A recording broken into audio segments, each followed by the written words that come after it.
What will it take to beat the University of Georgia in 2023? By the way, haven't lost a regular season game since 2020? Since Florida 2020? Last regular season loss was 2020 against Florida. Florida 2020. So it's been a while since the University of Georgia has lost a regular season football game.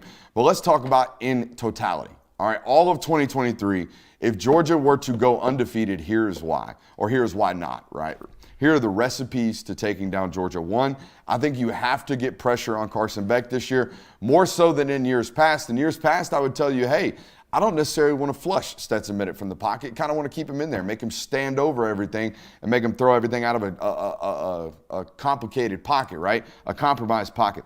But I think you're going to be able and have to, in order to have success defensively against Georgia this year, you're going to have to push 15 off his spot. You're not going to allow him to sit there and play on time and deliver strikes, because that's exactly what he's going to do. And even when you do push him off the spot, even when you do pressure Carson Beck this year, guess what he's going to force you to do? He's going to force you to rally to the football and tackle. This is not a football player that's going to hold on to the ball. He will be Charlie Checkdown. Georgia fans will get frustrated with him. I promise you right now, you're going to have a patient quarterback this year, Georgia fans. So as a defensive unit trying to stop him, I have to be able to rally to the football and make tackles in the open field against guys like Cash Jones, guys like Dejon Edwards out of the backfield on second and third down, right? Turnovers. That's pretty simple. If you want to overcome adversity, if you want to, defy the odds, if you want to be an underdog football team that wins, you have to win the turnover margin. That is not excellent analysis. That is nice and simple. It should be a recipe for disaster for any football team trying to have success against an opponent that is highly talented or superiorly talented to them. Now, number 3, okay, and this is key. I think to beat Georgia over the last several years, there's been one consistent recipe. You've got to have dynamic weapons at the wide receiver position, okay? Dynamic weapons. Think about the teams that have given Georgia really, really big problems, okay? Even like a team like Missouri.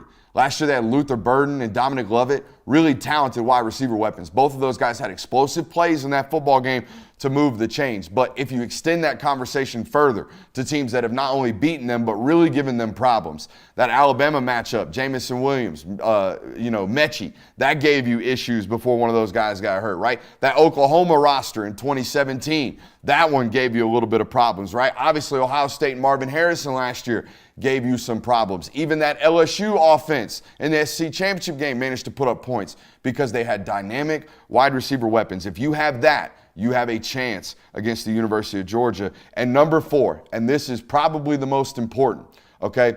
You got to have a defensive line that brings them brass knuckles, all right? You got to have a defensive front 7 that is willing to cave the face in of a University of Georgia football team, okay? If you want to beat Georgia, make their offense one-dimensional, period, point blank. Make their quarterback throw 35, 40 times in that football game.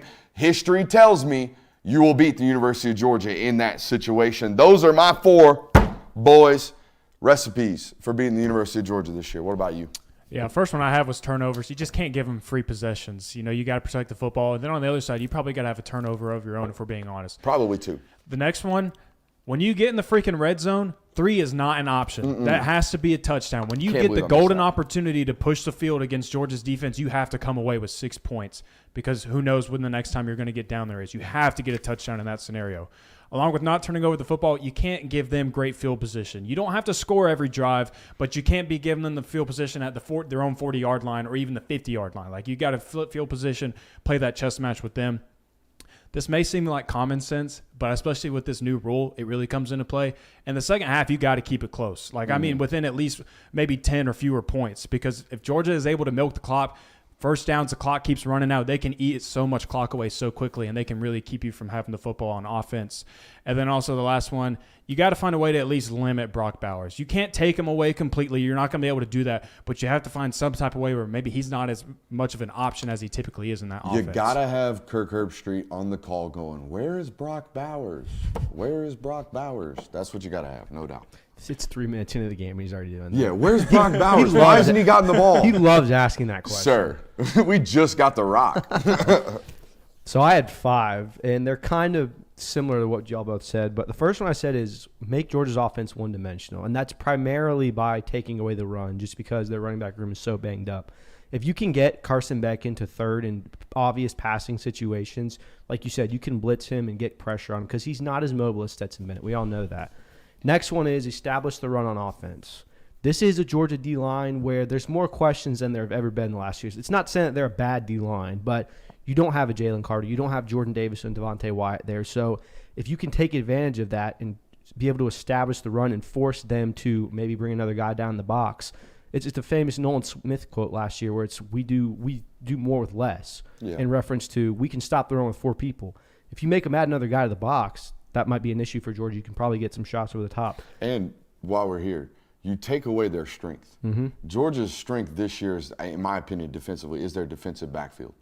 If you require Malachi Starks or Javon Bullard to start having to play in the box, we are taking away from what Georgia's going to do best this year, which is confuse and make quarterbacks misidentify what they are playing in the back end. 100% correct. Yep. That goes into my next point is you got to win your one-on-ones.